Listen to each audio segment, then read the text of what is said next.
nós confiamos no teu grande amor, nós confiamos na tua bondade, nós confiamos no teu plano eterno, no teu propósito com as nossas vidas, que o Senhor é um Deus de amor, um Deus de misericórdia, um Pai amoroso, bondoso, perfeito, cheio de amor pelos seus filhos. Nós confiamos na misericórdia do Senhor que cantamos agora, que se renova a cada manhã, e essa é a causa de nós não sermos consumidos. Nós confiamos na verdade dessa palavra, Pai, que hoje de manhã a tua misericórdia se renovou mais uma vez sobre cada um de nós, ó Pai. E por isso nós nos levantamos diante do Senhor para entregar louvor, ó Pai. Por isso nós nos colocamos de joelhos dobrados a clamar a Ti. Por isso nós abrimos agora o nosso coração para receber a Tua palavra. Por isso, hoje à tarde, vamos marchar assim com confiança para pregar o Teu Evangelho àquelas famílias, ó Pai, como igreja do Senhor, e aqueles que não vão estar ali, Pai, mas que haja um coração assim, um único coração no meio da congregação, Pai. Então, que os irmãos estejam orando, de joelhos dobrados, clamando ao Senhor, Pai, para que Teu Espírito Santo se manifeste ali também, Jesus, guardando, cobrindo em oração. Faz isso hoje, Senhor Deus, que ainda, além daqueles que estão ali com o nome naquela lista para entregar as cestas, ó Pai, que hajam muitos outros joelhos dobrados diante do Senhor a clamar, ó Pai. E da mesma forma, nós vamos nos alegrar com os frutos dessa colheita, Senhor Deus. Porque não fazemos isso por nós mesmos, mas fazemos isso por causa do Senhor, para a honra e glória do Teu nome, Jesus. Amém. Aleluia. Glórias a Ti, Jesus. Glórias a Ti, Jesus. Mais alguém, amados, que sentiu algo no coração do Senhor para repartir nesse tempo, nessa manhã?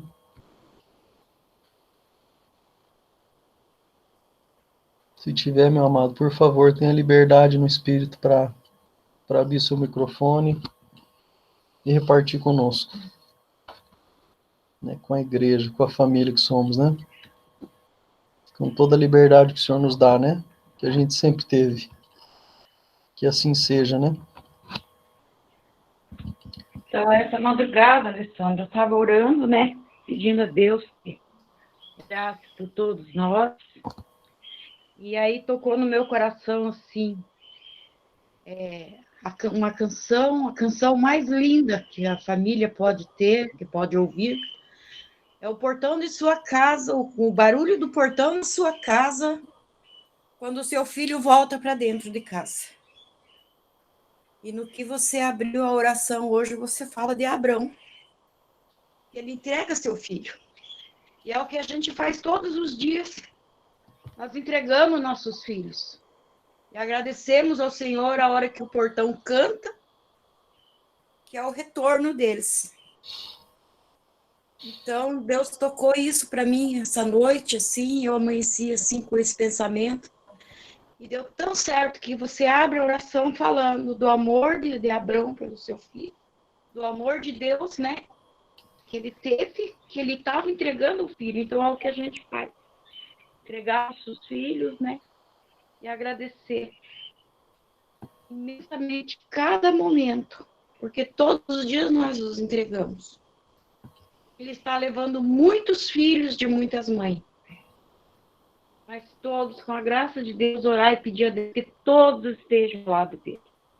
Cada um que está indo está para o lado dele. Então, eu estou bem grata hoje a Deus por nossos filhos.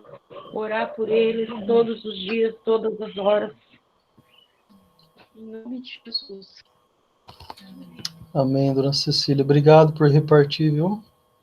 Gente edificada, assim, no compartilhar, né? E eu quero, assim, com toda a liberdade que nós temos, irmãos, de coração, assim, queria que você não ficasse pensando, isso é coisa da minha cabeça, né? Que tá vindo aqui, né? Mas se o Senhor colocar algo no teu coração, ainda que para você seja muito pequeno ou insignificante, talvez para alguém pode, né, transformar. Então, quero te incentivar, você tem liberdade de abrir o seu microfone a qualquer momento. Por favor, me interrompa, não tem problema nenhum. O Espírito Santo do Senhor está entre nós, está conosco, e esse tempo é para Ele, né? Se for da vontade dEle interromper algum momento, quem somos nós, né? Não estamos aqui para impedir, né? Mas estamos aqui para cooperar com o Senhor nessa importante missão, né? E chamamento que o Senhor tem para as nossas vidas. E Quero, assim, glorificar o Senhor, porque muito do que nós adoramos o Senhor nessa manhã vem de encontro com aquilo que o Espírito tem colocado no meu coração nesses dias. Uma única canção eu pedi para a Nath tocar, que foi uma canção que o Senhor me lembrou nesses dias, né?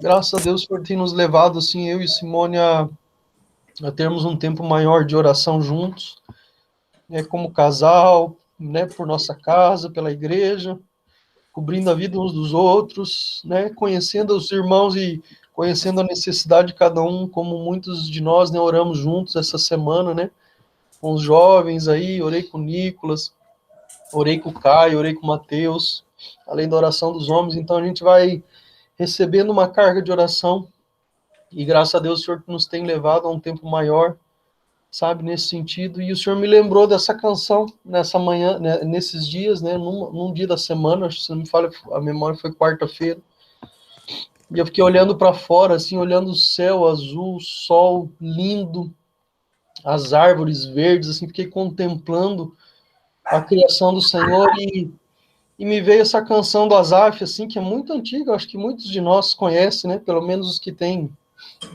algum cabelo branco ou não tem cabelo. Lembro dessa canção, o Márcio já se manifestou, né, Márcio? É, Braguinha, cabelo branco. O Ivan, né, Ivan? Não adianta disfarçar, Ivan. Ai, ai. Mas é uma canção que fala sobre as misericórdias do Senhor sendo renovadas a cada manhã.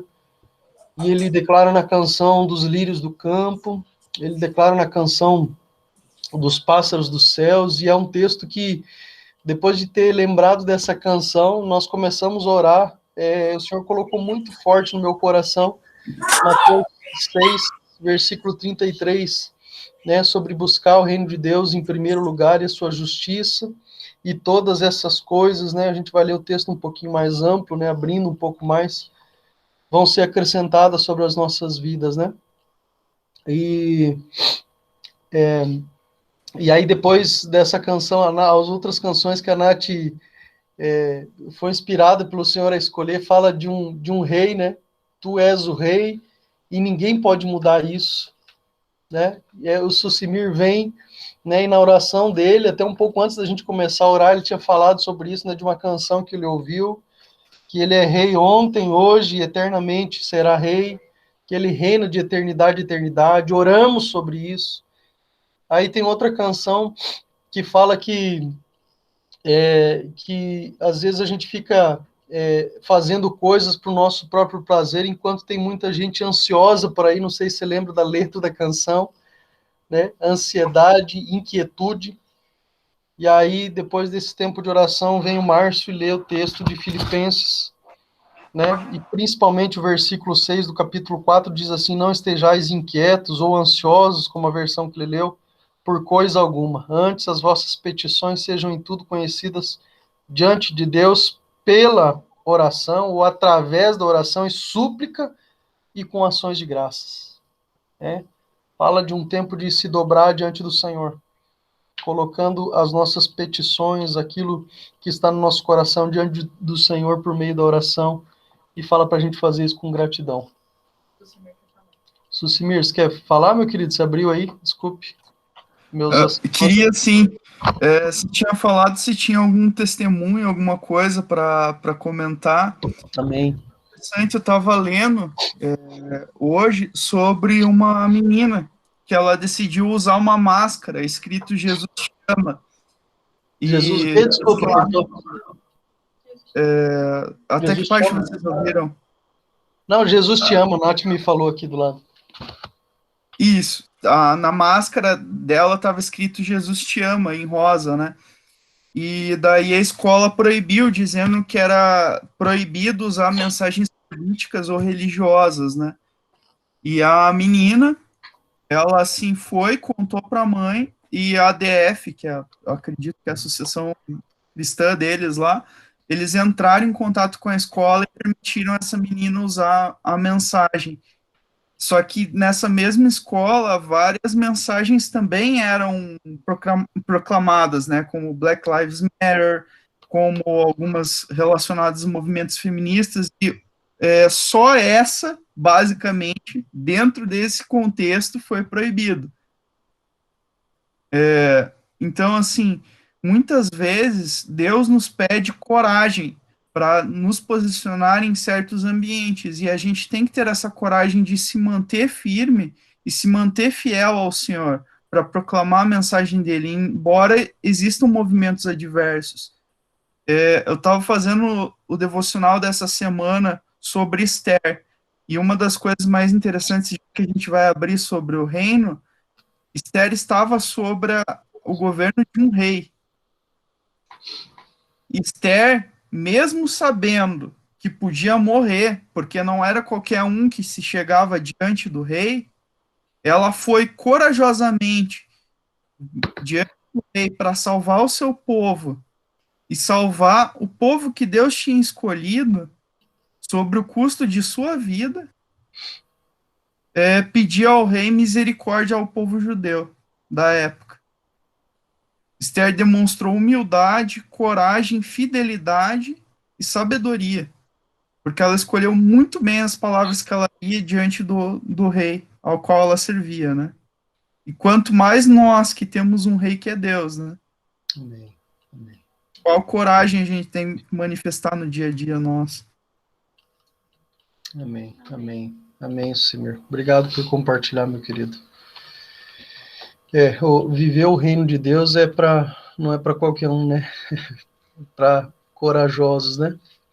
Isso que, né, onde a gente vive, a gente ainda, embora tenha algumas perseguições, como essa que você testemunhou, né? A gente ainda tem muita liberdade aqui, né? Visto o que alguns irmãos têm vivido mundo afora, né? Perdendo as suas vidas por amor a Cristo, né? Por amor ao reino, ao evangelho do reino, né? E o quão nós muitas vezes deixamos de aproveitar a liberdade que temos, né? A liberdade muitas vezes ela é boa, mas ela também nos leva a nos acomodarmos, né? Nos leva a temermos, a entrarmos numa zona de conforto, e é uma zona muito perigosa isso, né? A gente deixa de estar atento, vigilante, né?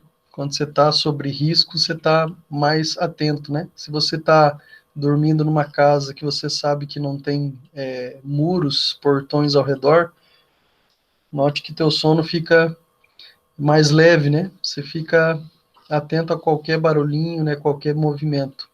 Quanto que se você estiver num lugar onde você se sente mais protegido, você deita e simplesmente apaga, né? Não há vigilância, né? Então, precisamos, de fato, sermos encorajados dia após dia no Senhor, né? Para essa missão que o Senhor nos deu aí de proclamar, né? De falar dessas verdades que nós recebemos a tantas outras vidas que estão ansiosas por aí, como nós declaramos na canção, né? E eu, assim, louvo ao Senhor, porque a gente vê, assim, fiquei com esse texto, né, de Mateus 6:33, na minha mente, assim, que o Senhor trouxe ao meu coração, falei, mas só esse texto, né, parece que é tão pequenininho, né, um versículo. E aí ontem eu estava meditando, abrindo um pouco mais o texto, e esse texto está dentro de um contexto que ainda tem um outro contexto ainda muito maior, mas eu gostaria de ler ele com você. Então, se puder abrir a tua Bíblia, Mateus capítulo 6, eu quero ler com vocês até do 25 até o 34. Mateus 6, 25 a 34. Por isso vos digo, não estejais ansiosos quanto à vossa vida, pelo que haveis de comer ou pelo que haveis de beber, nem quanto ao vosso corpo pelo que haveis de vestir. Não é a vida mais do que o alimento, e o corpo mais do que o vestuário? Olhai para as aves dos céus, que não semeiam, não ceifam, nem ajuntam em celeiros, e o vosso Pai Celestial as alimenta. Não valeis vós muito mais do que elas? Ora, qual de vós, por mais ansioso que esteja, pode acrescentar um côvado à sua estatura? E pelo que haveis de vestir, por que andais ansiosos? Olhai para os lírios do campo, como crescem, não trabalham, nem fiam. Contudo, vos digo que nem mesmo Salomão, em toda a sua glória, se vestiu como um deles. Pois se Deus assim veste a erva do campo, que hoje existe e amanhã é lançada no forno, quanto mais a vós, homens de pouca fé? Portanto, não vos inquieteis dizendo, o que havemos de comer, ou o que havemos de beber, ou com que havemos de nos vestir? Pois a todas essas coisas os gentios procuram. Porque o vosso Pai Celestial sabe que precisais de tudo isso. E aí vem o versículo, né? Mas buscai primeiro o seu reino e a sua justiça, e todas estas coisas vos serão acrescentadas. Não vos inquieteis, pois pelo dia de amanhã, porque o dia de amanhã cuidará de si mesmo, basta a cada dia o seu próprio mal. Irmãos, esse trecho das Escrituras, ele faz parte, né, do sermão famoso, né, Sermão do Monte, ali em Mateus, capítulo 5, 6 e 7, e que a gente pode definir, né, esses 3 capítulos aí como nada menos do que uma aula de Jesus aos seus discípulos, né? E eu gosto muito desse termo aula porque é justamente porque a palavra discípulo também tem esse sentido de aprendiz, de aluno, né? Então os discípulos estavam ali no monte, né? O capítulo 5, versículo 1 e 2 fala, né, que Jesus sobe o monte, os discípulos se achegam ali aos pés dele, Jesus abre a sua boca e começa a ensinar. O texto diz assim, ensinar. E é interessante porque o capítulo 5, versículo 2 fala disso, né, de ensinar, e o capítulo 7, né, ele termina o Sermão do Monte, se não me falha a memória, versículo 29, que é o último versículo do Sermão do Monte, ele diz porque os ensinava como tendo autoridade e não como os escribas. Então fala mais uma vez que Jesus estava ali ensinando, estava dando uma aula, né? Eles estavam ali como alunos para aprender com Jesus. E o que eles estavam aprendendo com Jesus? Do que trata o Sermão do Monte? O que fala esses 3 capítulos, né? Os irmãos bem conhecem e eu animo os irmãos a prosseguirem estudando nesses 3 capítulos, né, das Escrituras, mas o que Jesus está ensinando para os discípulos ali é tão somente obedecer à vontade do Pai e ensinando os discípulos a se relacionarem com Ele. Esse era o ensinamento de Jesus. E aí ele passa por vários pontos, né? Se a gente for voltar ali, eu sei que em outro momento a gente estudou um pouco mais a fundo, né, o Sermão do Monte, mas Jesus fala ali a respeito das bem-aventuranças, fala sobre que ele não veio para cancelar ou excluir a lei, mas veio para que a lei fosse cumprida, fala de adultério, fala de amor ao próximo, fala dos tesouros nos céus, e esse texto que a gente leu, que está dentro desse contexto maior do ensinamento de Jesus, né, ele fala especificamente a respeito de alguns cuidados com ansiedades e inquietações que nós temos. Tem um escritor que faz um comentário, eu não vou me lembrar o nome dele, mas ontem, até a hora que eu estava escrevendo, lembrei disso, né, que ele faz um comentário do livro de Mateus, e ele fala que o Sermão do Monte a gente pode comparar como se aqueles discípulos fossem convidados por Jesus para um retiro. Então pensa você que Jesus se achega ali naquele monte, e ele chama então esses discípulos para participar desse retiro, porque justamente esses 3 capítulos é o maior sermão de Jesus que a gente vê registrado ali nos evangelhos, e é justamente direcionado para eles, né? Jesus estava ali, então, discipulando aqueles homens, né? E discipulado é justamente fazer o que Jesus estava fazendo, ensinando aqueles homens a obedecerem a Deus e terem um relacionamento com Ele. Era exatamente isso que Jesus estava fazendo nesse sermão.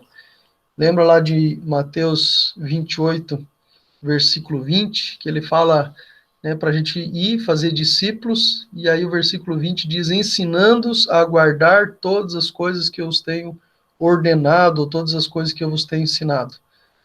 Jesus fez assim com aqueles 12 que o Pai, né, separou para ele discipular, para ele cuidar, para ele ensinar, e assim chegou a nossa vez agora de fazer exatamente o que Jesus fazia, né, tendo aí Jesus como um modelo de obra, como nosso amado irmão lá de Vitória ministrou aos nossos corações dessa semana, né?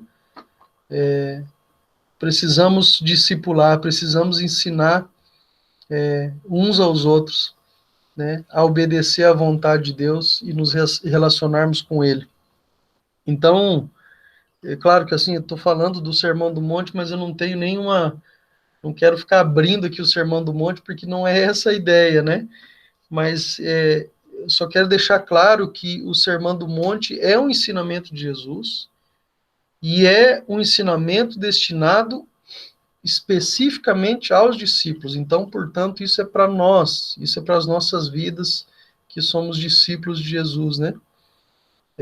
E aí, entre esses ensinamentos todos, a gente encontra esse texto de Mateus 25, 6, né? 25 ao 34, que Jesus vem tratando ali de duas prioridades, né? E ele deixa muito claro para nós qual dessas prioridades a gente de fato precisa se atentar. E aí as prioridades aqui, é óbvio que a gente está falando de duas coisas, né? Uma delas é as preocupações, as inquietações, ou ansiedade, algumas versões trazem, né? Dessa vida, versus o reino de Deus e sua justiça. E aí note que ele fala que nós não devemos ficar ansiosos quanto à nossa vida por motivo nenhum, nem mesmo pelas coisas mais básicas e essenciais da nossa sobrevivência, como alimento, né, como a bebida, como a vestimenta. Jesus não está aqui querendo falar especificamente somente dessas coisas, mas Jesus está querendo dizer que nada deve ocupar o nosso coração com inquietação e com ansiedade. O ponto aqui não é se os discípulos precisavam ou não trabalhar, né? Até visto que o trabalho é um mandamento do Senhor, é bênção, dignifica o homem, mas ele está falando aqui de que nada pode entrar no nosso coração e trazer ansiedade, aflição, inquietação ou preocupação por essas coisas, né?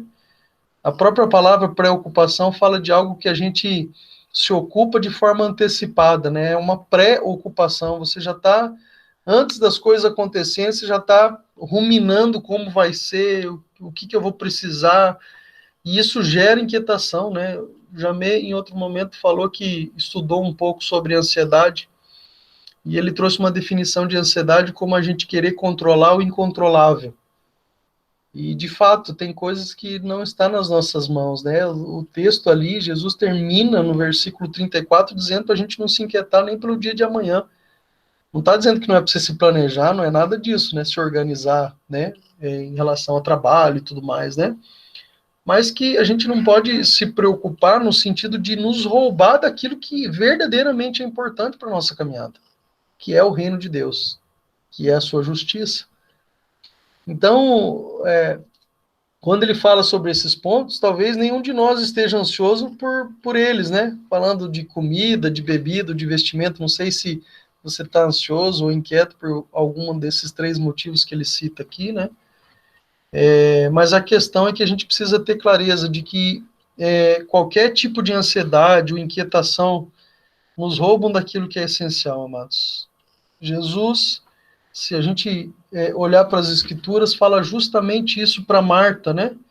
Naquele episódio onde Marta e Maria, né, recebem a Jesus ali na sua casa, e Marta sai, né, com o desejo de servir, né, a intenção do coração dela não estava errado, né, em servir a Jesus. Eu penso que talvez nós também gostaríamos de fazer do mesmo modo, né?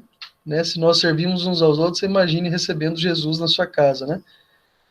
Mas ela ficou ocupada com muitas coisas, correndo para lá para cá, e questiona inclusive Jesus de por que ele não chama a atenção de Maria para que assim também estivesse fazendo, né? E aí Jesus fala que ela estava ansiosa ou inquieta, com muitos afazeres, muitas ocupações, mas que somente uma coisa importava. E essa coisa que justamente importava era estar aos pés de Jesus, o que estava sendo feito por Maria, e que ele não ia tirar isso dela. Ela escolheu a melhor parte. Então, amados, essa é uma decisão que está diante de nós todos os dias. E como eu falei, talvez a nossa inquietação não seja por comida, talvez você esteja tranquilo pensando, minha despensa ainda tem alguns quilos de arroz, feijão, a gente sabe até o que tem na despensa, ou a gente não esteja ansioso com a roupa.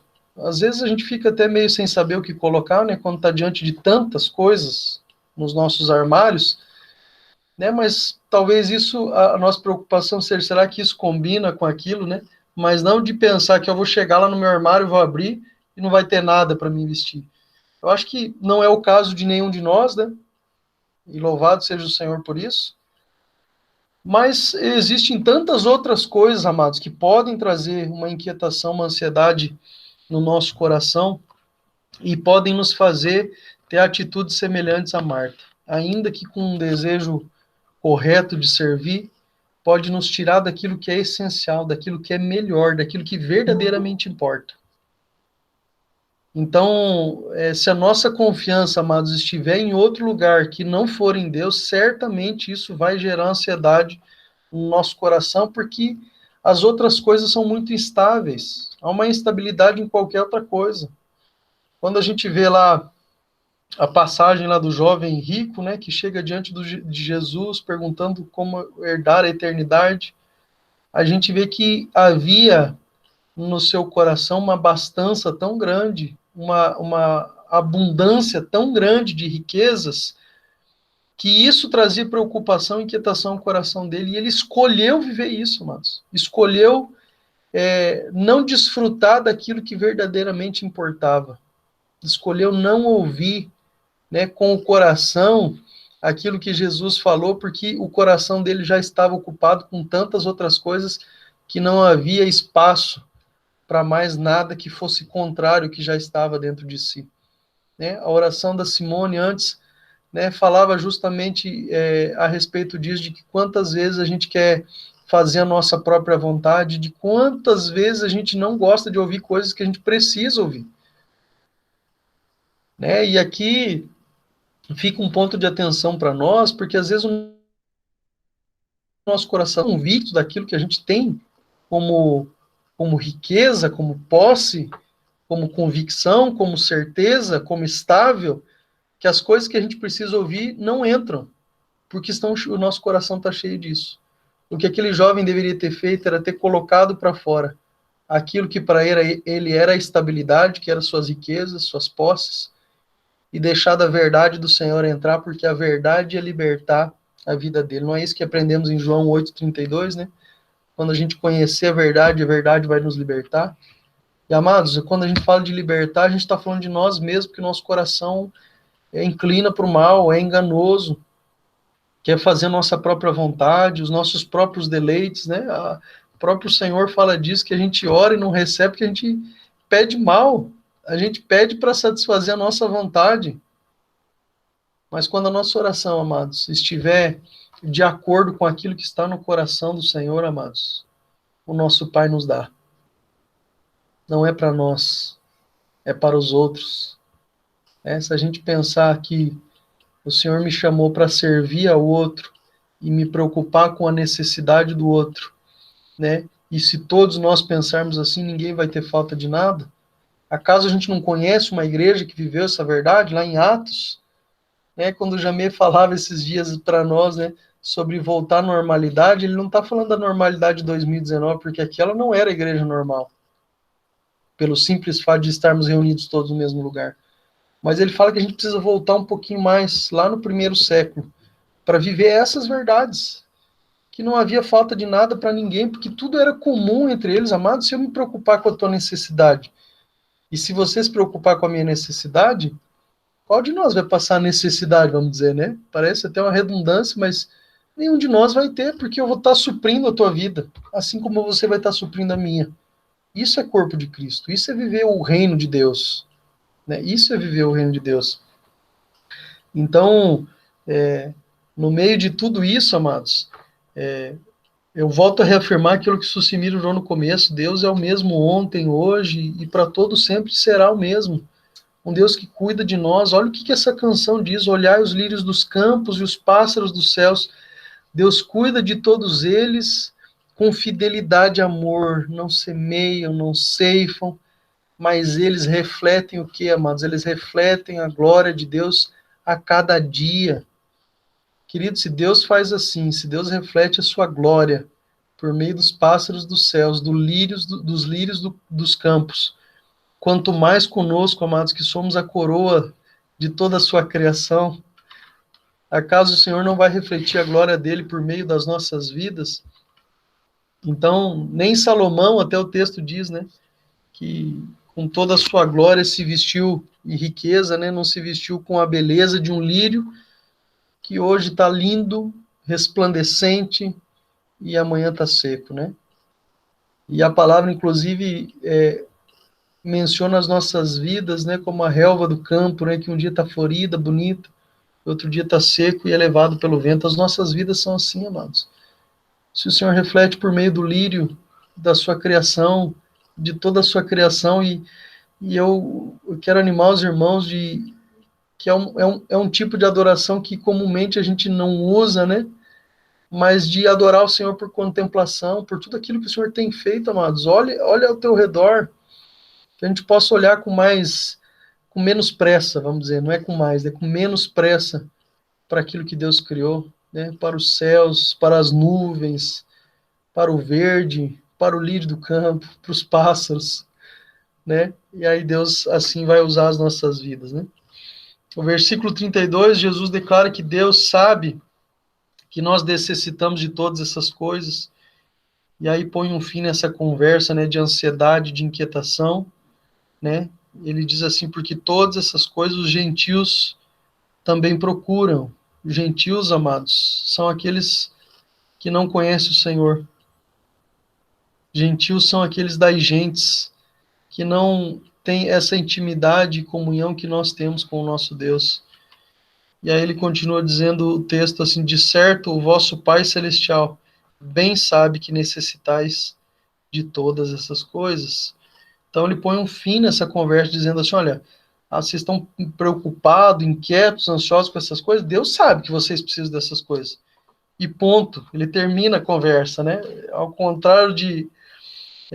aí ele começa o versículo 33 dizendo assim: mas, né? Começa ali o versículo, na minha versão diz assim: mas buscai primeiro o reino de Deus e a sua justiça.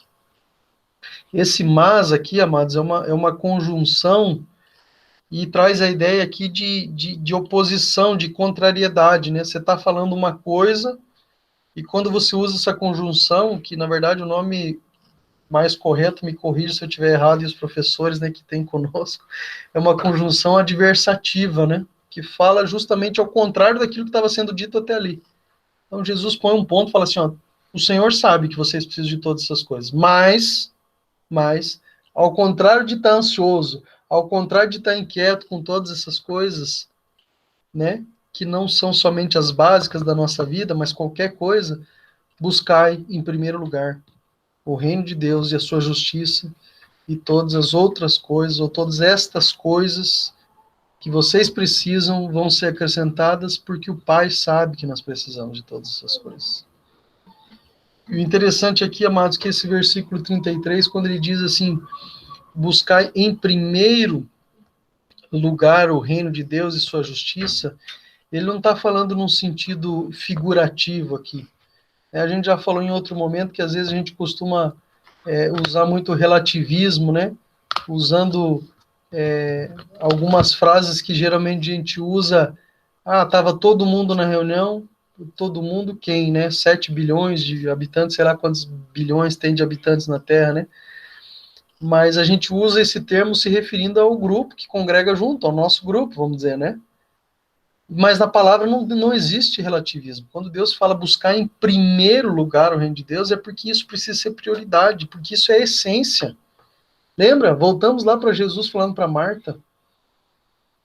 Né? Se Marta tivesse deixado todas as coisas, amados, vamos pensar que inquietaram ela, que ocuparam ela naquela correria para servir, ainda que fosse um desejo lícito, e tivesse escolhido fazer semelhante a Maria, estar aos pés de Jesus, será que Jesus ia se opor e falar, olha gente, vocês duas nos meus pés aqui, mas ninguém vai fazer nada aqui, tipo, para a gente comer, para a gente estar junto?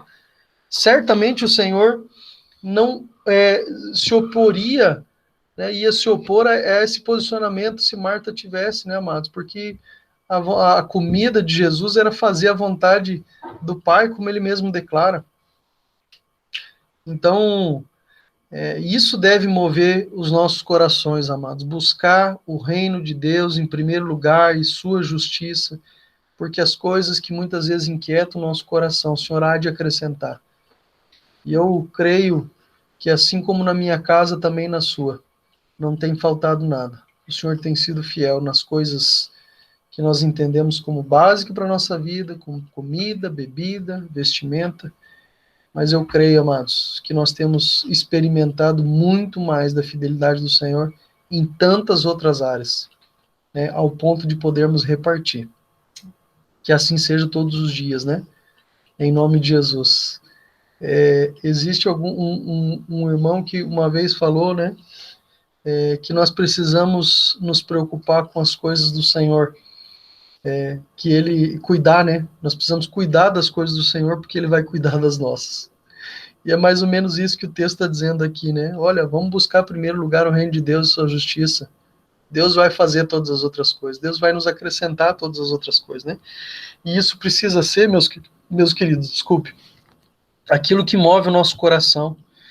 E note que Jesus fala para buscarmos o reino, mas para que façamos isso com uma prioridade zero, né? Alguns falam prioridade zero, ou seja, a primeira coisa que a gente precisa fazer. E aí a pergunta vem, né? O que é o reino de Deus, então, já que essa precisa ser uma prioridade na nossa vida? Bom, a gente tem meditado há muito sobre os fundamentos da fé, né? E a gente entendeu ali, ou não sei quem já passou por esse ponto, mas é algo que a gente precisa sempre estar relembrando, né? De que o reino está ligado a um governo, né? Quando a gente fala reino, a gente fala de um governo onde toda autoridade está sobre a pessoa do rei. Então, ele tem o domínio sobre todo o território que está debaixo do seu governo. A gente vê ali no Império Romano que o rei era aquele que tem o poder de vida ou de morte, aquele que controlava todas as coisas. Então, o reino fala de governo, né? E reino de Deus fala justamente isso, de um rei que reina sobre todo o seu território. E aí, quando a gente pensa no território de Deus, a gente vê as Escrituras declarando que os céus e a terra são do Senhor. Ele criou todas as coisas, ele formou todas as coisas pela palavra do seu poder.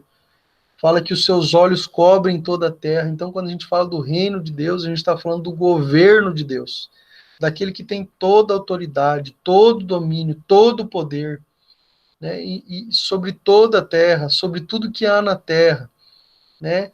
A palavra nos ensina que Jesus Cristo morreu para ser o Senhor, né? Tanto dos vivos quanto dos mortos. É aquele que reina, aquele que tem o governo absoluto, a autoridade máxima, né? Que a gente chama de Quírios, o Senhor das nossas vidas, né? E é interessante que um pouquinho antes, ainda no capítulo 6 de Mateus, né, quando Jesus ensina os discípulos ali a como orar, no versículo 10 ele diz assim: venha o teu reino, seja feita a tua vontade, assim na terra como ela é feita no céu. O reino de Deus, amados, como eu disse, está ligado ao governo de Deus. E ele é fonte de toda autoridade, a sua vontade é feita nos céus e precisa ser feita na terra por aqueles que entendem que as suas vidas não pertencem mais a eles, e que uma vez a vida rendida ao senhorio de Cristo, né, é uma rendição também à vontade de Cristo. Né, nós cantamos, declaramos muitas vezes, né, que seja feita a tua vontade, venha o teu reino, e nós precisamos viver isso, amados. A gente precisa entender que a vontade do Senhor, que é feita nos céus precisa ser feita na terra por meio daqueles que o Senhor chamou para si. Nós somos esses filhos, nós somos esses discípulos, nós somos aquele que o Senhor trouxe para perto, né? E estamos, uma vez entregando a nossa vida a Ele, sujeitos a esse governo, sujeitos a esse rei. Né? Quando a gente olha para a vida de Paulo, né? Paulo declara ali em Gálatas, dizendo que não era mais ele que vivia, mas era Cristo que vivia nele. Depois de tudo aquilo que Paulo viveu ali, aquela experiência no caminho de Damasco, onde ele foi encontrado pelo Senhor, ele entendeu que ele precisava se render totalmente ao governo do Senhor.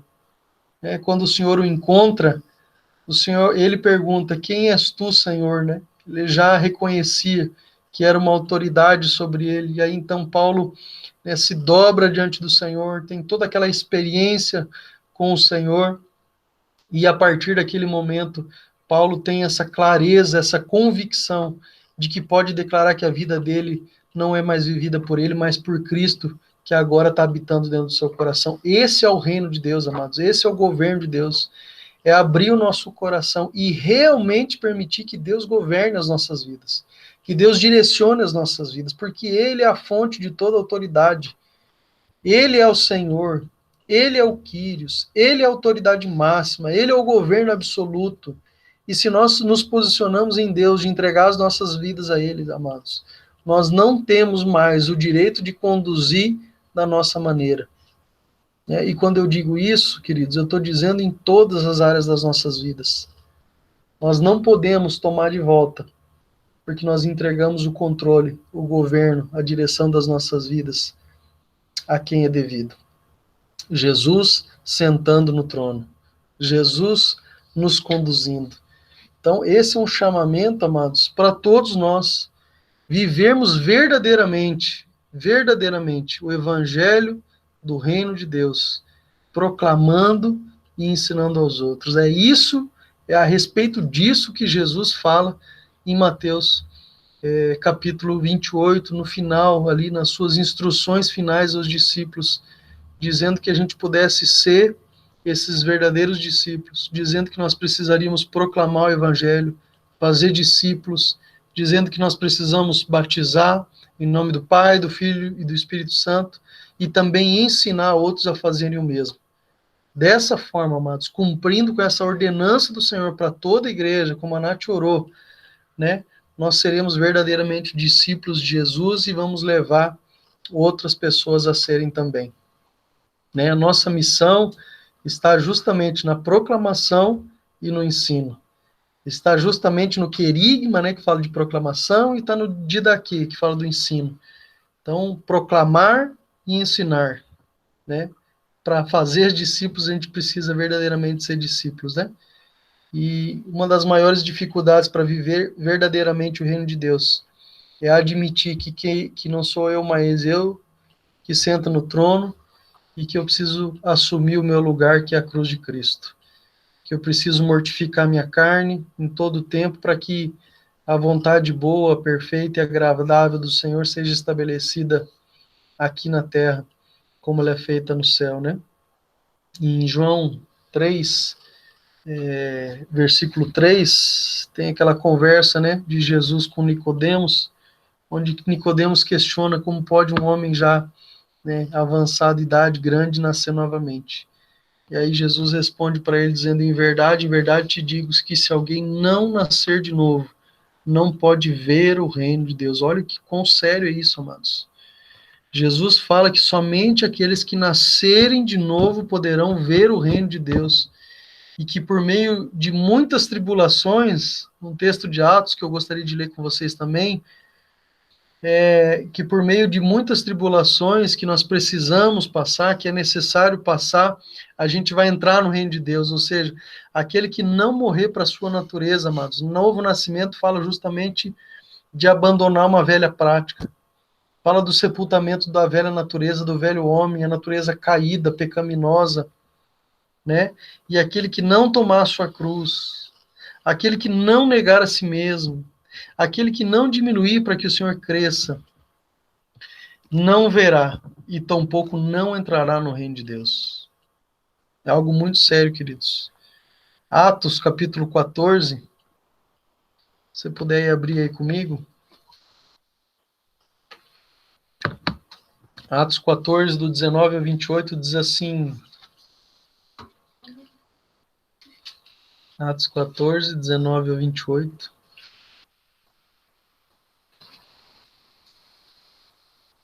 Sobrevieram, porém, judeus de Antioquia e de Icônio, e, havendo persuadido as multidões, apedrejaram a Paulo e arrastaram-no para fora da cidade, cuidando que estava morto. Mas quando os discípulos o rodearam, ele se levantou e entrou na cidade. No dia seguinte, partiu com Barnabé para Derbe. E tendo anunciado o evangelho naquela cidade e feito muitos discípulos, voltaram para Listra, Icônio e Antioquia, confirmando as almas dos discípulos, exortando-os a perseverarem na fé, dizendo que por muitas tribulações nos é necessário entrar no reino de Deus. E havendo-lhes feito eleger anciões em cada igreja, e orado com jejuns, e encomendaram ao Senhor em quem havia crido. Atravessando então a Pisídia, chegaram a Panfilha, e tendo anunciado a palavra em Perge, desceram a Atália, e dali navegaram para Antioquia, de onde tinham sido encomendados a graça de Deus para a obra que acabavam de cumprir. Quando chegaram à igreja, relataram tudo que Deus fizera por meio deles, e como abrira os gentios a porta da fé. Olha que os gentios, os das gentes que não conheciam o Senhor, abriram a porta da fé, e ficaram ali não pouco tempo com seus discípulos, diz ali o versículo 28. Interessante esse texto, né, amados? Porque fala de um momento ali onde Paulo é apedrejado, onde é arrastado para fora da cidade, por estar anunciando o evangelho do reino, né, com preço, como a gente falava, da liberdade, né? Naquela época estava um pouquinho mais difícil, né? A igreja estava sendo perseguida, né? Paulo, de perseguidor, passou a ser perseguido. E aí apedrejado, arrastado para fora da cidade, né? Tido como morto, mas o texto continua dizendo que ele se levantou, né? E no dia seguinte partiu com Barnabé para outra localidade, anunciando o evangelho naquela cidade, né? Em Derbe, e fazendo muitos, aqui diz, fazendo muitos discípulos. Voltaram para Listra, Icônio e Antioquia. E aí ele diz que, confirmando as almas dos discípulos, né, ele falava aos discípulos e exortava os discípulos a perseverarem na fé, né? Nós falamos há poucos dias sobre fé, ter fé em Deus é confiar em Deus, né? Dizendo que por muitas tribulações era necessário entrar no reino de Deus. Então, amados, se nós não nascermos de novo, deixando a nossa velha natureza, que geralmente quer ressuscitar, eu digo isso pela minha vida, porque quase que diariamente a velha natureza quer ressurgir, né? Se a gente não sepultar, se a gente não mortificar a carne, se não mortificar essa natureza pecaminosa, se a gente não entender que por mais que a gente esteja passando por algum tipo de tribulação, a gente vai entrar no reino de Deus, a gente não consegue cumprir com a vontade do Senhor, amados. Quando a gente olha para a vida, né, a gente falou da vida de Abraão, né, mas quando a gente olha para a vida do Senhor Jesus, quantas coisas o Senhor Jesus passou, amados? Ele é o modelo de obra, né, ele é o modelo, ele é o varão medida de Deus, né, quantas coisas Jesus passou, e no entanto, venceu cada uma dessas tribulações, teve um bom ânimo, né, e guardou até o fim, porque ele sabia do propósito do Pai.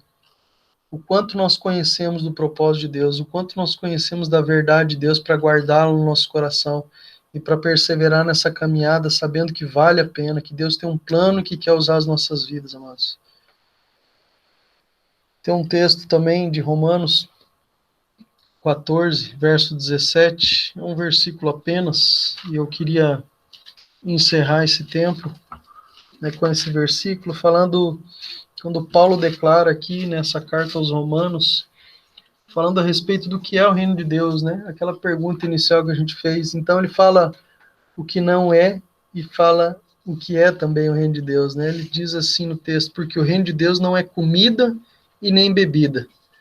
Me parece que a gente já viu isso, né? Comida e bebida em algum outro texto, né? Que acabamos de ler em Mateus 6, né? Então não é comida, não é bebida o reino de Deus. Mas o reino de Deus é justiça, é paz e alegria no Espírito Santo. Né? São coisas que a gente vê no texto de Mateus, onde fala o reino de Deus e a sua justiça como prioridade a nós buscarmos, amados. Então, se nós tivermos algum momento na nossa caminhada, algum tipo de dúvida sobre o que a gente precisa fazer, que a gente vá para esse texto de Mateus 6,33. Que a gente possa ter isso como prioridade, buscar o reino de Deus, sua justiça. Que a gente possa ter como prioridade buscar aquilo que é essencial, fazer aquilo que é essencial, estar aos pés de Jesus como Maria esteve. E Jesus não vai tirar isso de nós, amados, porque esse é um seio do coração dele. Quando nós nos achegamos a ele, ele revela o seu coração a nós. Eu várias vezes falei para os irmãos e não me canso de repetir, que uma das coisas que mais alegra o coração dos pais, para aqueles que são pais, eu creio que vão concordar comigo, é quando há obediência na vida dos filhos em relação àquilo que é a vontade dos pais. Se é assim conosco, amados, quanto mais com o nosso Deus, quanto mais alegra o coração do nosso Deus sermos obedientes. Mas a gente não pode esquecer que para um filho fazer a vontade do pai, ele precisa conhecer a vontade do pai. Né? Isso acontece naturalmente dentro das nossas casas, né? E o filho sabendo que agrada o pai, ele pode fazer, né, o que agrada o pai. Isso também acontece no reino de Deus, amados, como filhos do nosso pai. Nós precisamos conhecer a vontade do nosso pai, para que possamos obedecê-la e cumpri-la até o fim. Né? Assim como foi com Jesus, que fez toda a vontade do pai, né, sendo obediente, lembra o texto, até a morte e morte de cruz. Jesus sabia qual era a vontade do Pai. E eu e você sabemos qual é a vontade do nosso Pai? Como vamos, amados, obedecer à vontade, se nós não sabemos qual é a vontade? Então, quero animar os irmãos, amados, para que a gente conheça o reino de Deus, a gente possa mergulhar nas Escrituras. Não penso, queridos, assim como tudo aquilo que o Senhor tem feito nesse tempo que estamos juntos, seja uma coincidência, o texto de falar que a tua palavra escondi guardada no meu coração para não pecar contra ti, no Salmo 119, versículo 11.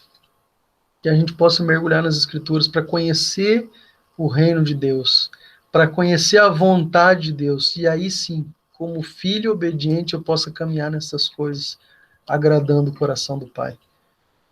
Não existe outro caminho, amados. Não existe outro caminho. Nós precisamos voltar às Escrituras.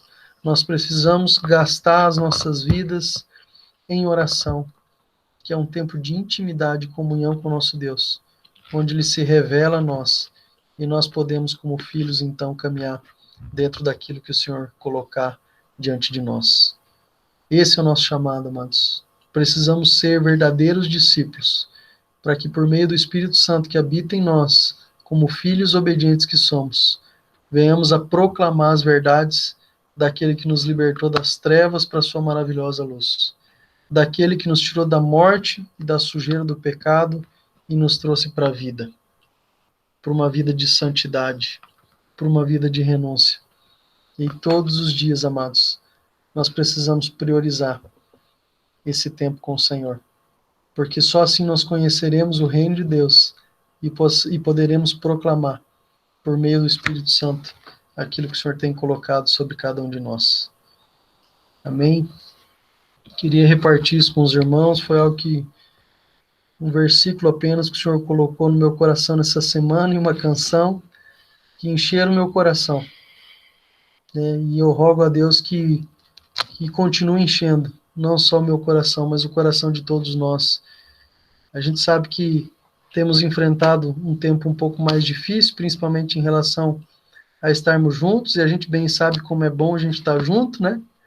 Mas eu quero animar os irmãos dizendo que, embora a gente esteja, né, numa reunião virtual, ela não deixa de ser real, amados.